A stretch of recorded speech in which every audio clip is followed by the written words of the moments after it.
Everyone, this is advocate Priyanka Gupta और उम्मीद करती हूँ कि आप लोगों की एआईबी की तैयारी बहुत अच्छी चल रही होगी। पेपर बहुत जल्दी आने वाला है, तो आप लोगों ने उम्मीद करती हूँ बेयर एक्ट्स वगैरह सब खोल लिए होंगे, पढ़ लिए होंगे काफ़ी हद तक।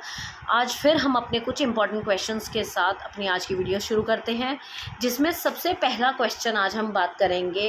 एक आईपीसी से रिलेटेड क्वेश्चन है। व्हेन 2 और मोर पर्सन, जब 2 या 2 से ज़्यादा लोग पब्लिक प्लेस में फाइटिंग करते हैं, डिस्टर्ब करते हैं पब्लिक को, पब्लिक की पीस को भंग करते हैं, तो वो कौन सा जो क्राइम है उसको कमिट कर रहे हैं। वो रॉयट कमिट कर रहे हैं, वो असॉल्ट कर रहे हैं, वो एफरे कर रहे हैं, या वो इनमें से कुछ भी नहीं कर रहे हैं।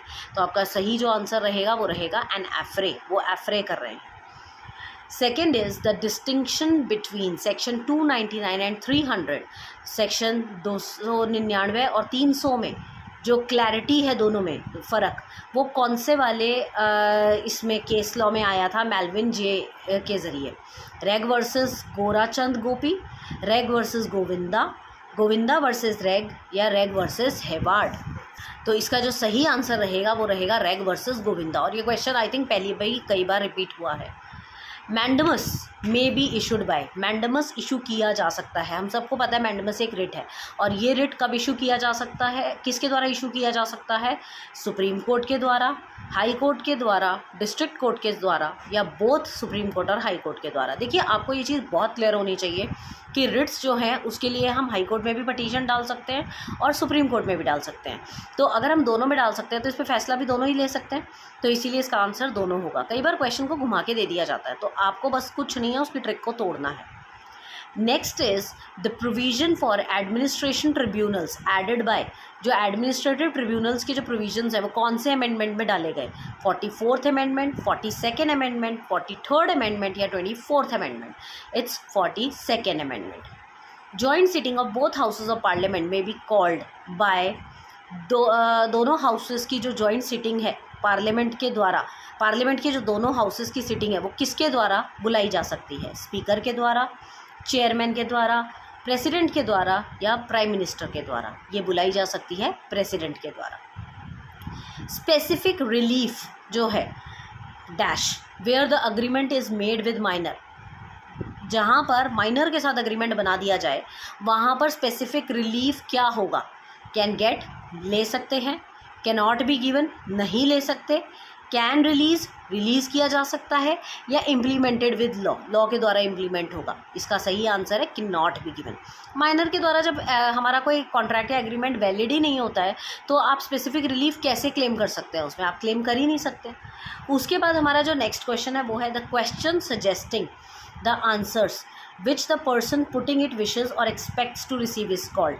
ऐसे क्वेश्चंस जो सजेस्ट करते हैं answers which the person putting it wishes to expect to receive is called. जैसे मैं किसी से क्वेश्चन पूछ रही हूँ और उम्मीद कर रही हूँ कि वो मुझे ये ही आंसर दे, ऐसे क्वेश्चन को क्या नाम दिया जाता है? ऐसे क्वेश्चन को हम कहते हैं लीडिंग क्वेश्चन। सॉरी, मैं ऑप्शंस पढ़ना भूल गई आपके लिए। Indecent questions, improper questions, proper questions, या leading questions? The correct answer is leading questions. Next question is option of puberty is a ground of divorce. Ground of divorce बन जाता है option of puberty Hindu marriage act 1955 में। किसके लिए? Husband के लिए, wife के लिए, दोनों के लिए, या किसी के लिए भी नहीं? ऑब्वियसली प्यूबर्टी वाइफ के लिए ही डिवोर्स का ग्राउंड बनता है। Which section of Hindu Marriage Act 1955 provides that a child from a void marriage would be legitimate? कौन सा सेक्शन है हिंदू मैरिज एक्ट 1955 का जो प्रोवाइड करता है कि चाइल्ड एक वॉइड मैरिज से, मतलब एक वॉइड मैरिज, एक इलीगल जो आपकी शादी जो वैलिड नहीं है, उसमें से अगर चाइल्ड जो पैदा होता है वो लेजिटिमेट है? ये कौन सा सेक्शन बताता है? Section 13, section 11, section 12, section 16। इसका जो सही आंसर है वो है सेक्शन 16, बट ये है आईपीसी के सॉरी हिंदू मैरिज एक्ट के हिसाब से, तो आपका आंसर है सेक्शन 16। उसके बाद नेक्स्ट क्वेश्चन है आपका, ए रिसाइड्स एट हैदराबाद। ए हैदराबाद में रहता है, बी कैलकाटा में, सी दिल्ली में। ए बी सी तीनों इकट्ठे हुए इलाहाबाद में। बी एंड सी ने एक जॉइंट प्रॉमिसरी नोट पेबल किया एक डिमांड पे एंड डिलीवर टू ए, और ए को दे दिया।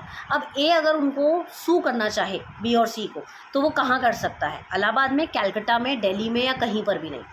तो सॉरी, इलाहाबाद में, कैलकाटा में, दिल्ली में, या किसी भी जगह, तो all of the above. At Calcutta where B reside, at Delhi where C reside, at Allahabad where cause of action arises. तो आप तीनों में से किसी भी ऑप्शन पे जा सकते हैं, क्योंकि ये क्वेश्चन पहले भी कई बार आया है। आप प्लेस ऑफ रेजिडेंस पे, प्लेस ऑफ वर्किंग पे और प्लेस जहाँ पर इंसिडेंट हुआ है, तीनों में से किसी भी जगह आप कर सकते हैं। Next is section 25 empowers the Supreme Court to transfer any suit, appeal और अदर प्रोसीडिंग।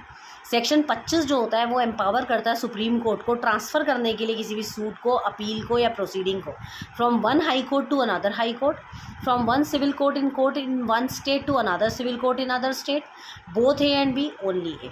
तो आपका आंसर रहेगा बोथ ए एंड बी, मतलब high court to high court भी and civil court to another civil court भी। In which of the following cases can see set off the claim, इनमें से कौन से सिविल केस के अंदर जो सी है वो सेट ऑफ कर सकता है क्लेम को। A sues C on a bill of exchange for ₹500. C holds a decree against A for recovery of debt of ₹1000. A sues B and C for ₹1000. The debt is due to C alone by A. A and B sues C for ₹1000. The debt is due to BC by alone. A sues C on a bill of exchange of ₹500. C is goods and he is liable to pay compensation. तो सही answer रहेगा आपका A sue C on A bill of exchange of ₹500 के bill of exchange पे ए सी को सू कर सकता है। C hold decree against A, C के पास डिक्री है ए के खिलाफ for recovery of debt of 1000, तो वहाँ पर सी सेट ऑफ कर सकता है claim. Next question is what is the maximum duration with in which fast track arbitration must be completed. Fast track arbitration जब लगता है तो मैक्सिमम ड्यूरेशन उसका क्या रहता है, 12 महीने, 24 महीने, 18 महीने या 6 महीने। हमें भी बताया फास्ट ट्रैक है तो वो 6 महीने में आपको डन करना ही करना पड़ेगा। नेक्स्ट क्वेश्चन, हदीस is one of the source of Muslim law, it comprises. हदीस जो होता है HADEES, ये मुस्लिम लॉ का एक सोर्स है। अब ये कंप्राइज करता है किससे, very words of God, words and action of profit, unanimous decision of jurist and analogical decisions. तो ये बताता है words and action of profit और इसके जो वर्ड्स हैं उनको। Intellectual property appellate board is established under which act. Intellectual property appellate board जो है वो एस्टैब्लिश हुआ किस एक्ट के under, copyright act 1957, trademark act 1999, patent act 1970 या डिज़ाइंस एक्ट 2000। तो इसका सही आंसर रहेगा ट्रेडमार्क्स एक्ट 1999। नेक्स्ट क्वेश्चन है आपका कि टर्म होल्डर का क्या मतलब है, द पेई, द बियरर, द एंडोर्स्ड या ऑल द अबव, इनमें से सारे। तो होल्डर का जो मतलब है वो बियरर के लिए, पेई के लिए और एंडोर्स्ड के लिए, तीनों के लिए यूज़ किया जा सकता है। And the last question is, under the Dissolution of Muslim Marriage Act, a Muslim wife can seek dissolution of marriage if the husband fails to perform marital obligation for. Dissolution of Muslim Marriage Act 1939 के हिसाब से एक मुस्लिम wife dissolution of marriage मांग सकती है if the husband fails, उसके marital obligation करने के लिए वो फेल हो जाता है हस्बैंड, कितने सालों तक, 2 साल, 3 साल, 4 साल, 5 साल।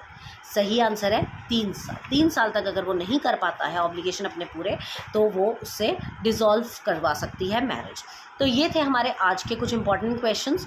कुछ सेक्शंस के क्वेश्चन हैं इसमें आईपीसी के, जो मैं अभी नहीं पढ़ रही हूँ, क्योंकि आईपीसी के क्वेश्चंस अब आपको देखने हैं बीएनएस में।